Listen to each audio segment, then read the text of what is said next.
കുട്ടികളെ, ഞാൻ ഇന്നിവിടെ പറയാൻ പോണത് തൊപ്പിക്കാരന്റെ കഥയാണ്. ഒരിക്കലൊരു ഗ്രാമത്തിൽ ഒരു തൊപ്പിക്കാരൻ ഉണ്ടായിരുന്നു. ആ തൊപ്പിക്കാരൻ എപ്പോഴും ജനങ്ങൾക്ക് തൊപ്പി കൊടുക്കായിരുന്നു. അങ്ങനെ ആ തൊപ്പി കൊടുത്ത് മരത്തിന്റെ അവിടെ ക്ഷീണിക്കാന്ന് വിചാരിച്ചു തൊപ്പിക്കാരൻ.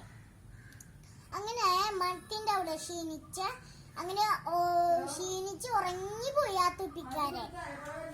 അപ്പോൾ ആ തൊപ്പിക്കാരൻ എണീച്ച് നോക്കുമ്പോ കോട്ടയിൽ ഒരു തൊപ്പികളും കാണാനില്ല.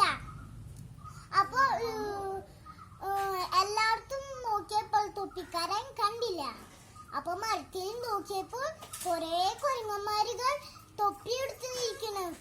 അപ്പൊ പല ഉപായങ്ങളും ഉപയോഗിച്ച് നോക്കിയപ്പോൾ കിട്ടിയില്ല തൊപ്പികൾ.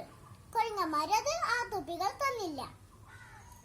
അങ്ങനെ ആ തൊപ്പിക്കാരൻ ഒരു പ്രചോദനം പ്രയോഗിച്ചു, ഒരു പ്രയോഗിച്ചു. അങ്ങനെ ആ തൊപ്പിക്കാരൻ അയാളുടെ തൊപ്പി എറിഞ്ഞിട്ട് അപ്പൊ ആ തൊപ്പിക്കാരന്റെ തൊപ്പിയെല്ലാം കൊട്ടയിൽ അയാൾക്ക് കിട്ടി. അങ്ങനെ ഈ തൊപ്പിക്കാരന്റെ കഥ കഴിഞ്ഞു.